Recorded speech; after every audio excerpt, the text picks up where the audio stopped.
एक गरीब ब्राह्मण परिवार था। उस परिवार में पति पत्नी के अलावा एक पुत्री भी थी। वह पुत्री धीरे धीरे बड़ी होने लगी। उस पुत्री में समय और बढ़ती उम्र के साथ सभी स्त्रियोचित गुणों का विकास हो रहा था। वह लड़की सुंदर, संस्कारवान एवं गुणवान थी, किंतु गरीब होने के कारण उसका विवाह नहीं हो पा रहा था। एक दिन उस ब्राह्मण के घर एक साधु महाराज पधारे। वो उस कन्या के सेवा भाव से काफी प्रसन्न हुए। कन्या को लंबी आयु का आशीर्वाद देते हुए साधु ने कहा, इस कन्या के हथेली में विवाह योग्य रेखा नहीं है। तब ब्राह्मण दंपति ने साधु से उपाय पूछा कि कन्या ऐसा क्या उपाय करे उसके हाथ में विवाह का योग बन जाए। साधु ने कुछ देर विचार करने के बाद अपनी अंतर्दृष्टि से ध्यान करके बताया। कुछ दूरी पर एक गांव में सोना नाम की धोबिन जाति की एक महिला अपने बेटे और बहू के साथ रहती है, जो बहुत ही आचार विचार, संस्कार संपन्न तथा पतिपरायण है। यदि तुम्हारी कन्या उसकी सेवा करे, वह महिला इसकी शादी में अपने मांग का सिंदूर लगा दे, उसके बाद इस कन्या का विवाह हो जाएगा। साधु ने यह भी बताया, वह महिला कहीं आती जाती नहीं है। यह बात सुनकर ब्राह्मणी ने अपनी बेटी से धोबिन की सेवा करने की बात कही। अगले दिन प्रातःकाल ब्राह्मण की कन्या सोना धोबिन के घर जाकर साफ सफाई और अन्य सारे काम अपने हाथों से जाकर करने लगी और सारे कार्य करके वापस अपने घर आ जाती। एक दिन सोना धोबिन अपनी बहू से पूछती है, तुम तो सुबह ही उठकर सारे काम कर लेती हो, पता भी नहीं चलता। बहू ने कहा, नहीं नहीं माँ जी, मैंने तो सोचा आप प्रातःकाल उठकर सारे काम खत्म कर देती हैं, मैं तो देर से उठती हूँ।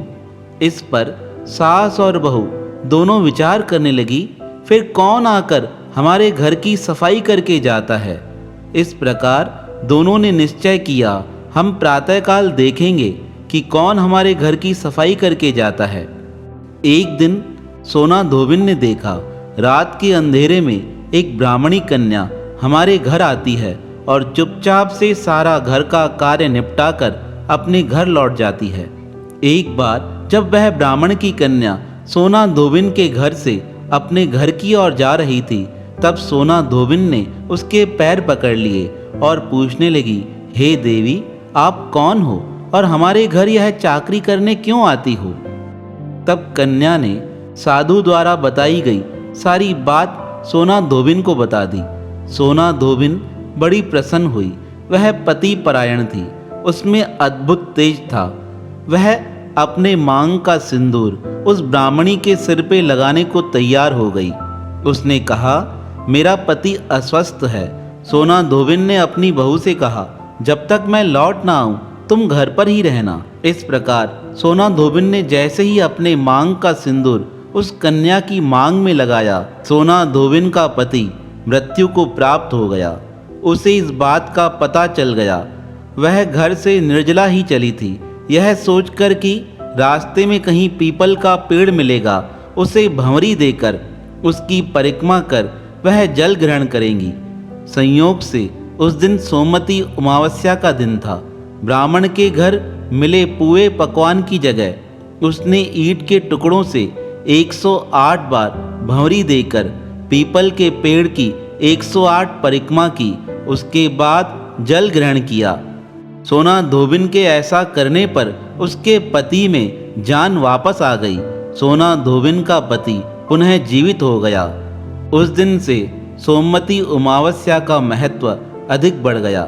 इसलिए सोमवती अमावस्या के दिन पीपल के वृक्ष के नीचे 108 भंवरी देकर जो 108 परिक्रमा करता है, उसकी समस्त मनोकामनाएं पूर्ण होती हैं और सौभाग्यशाली स्त्रियों का सौभाग्य सदा अखंड बना रहता है। गौरी और गणेश जी की कृपा सदैव उन भक्तों पर बनी रहती है जो सोमवती अमावस्या के दिन किसी तालाब पर स्नान कर पीपल के वृक्ष की 108 परिक्रमाएं करते हैं। ऐसी प्रचलित परंपरा है। सोमवती अमावस्या के दिन सच्चे हृदय से गरीबों को दान देना चाहिए। कहते हैं उस दिन दान देने से अधिक फल की प्राप्ति होती है, मन की समस्त मनोकामनाएं पूर्ण हो जाती हैं और जो सच्ची श्रद्धा के साथ सोना धोबिन और ब्राह्मणी कन्या की इस कथा का श्रवण करता है उसके समस्त मनोरथ पूर्ण हो जाते हैं। तो सोमवती अमावस्या का यह पावन दिन अनेक फलों को देने वाला है, इसलिए इस दिन किसी नदी क्षेत्र पर जाकर स्नान कर अपने पुण्यों को बढ़ा अपने जीवन को सफल बनाना चाहिए।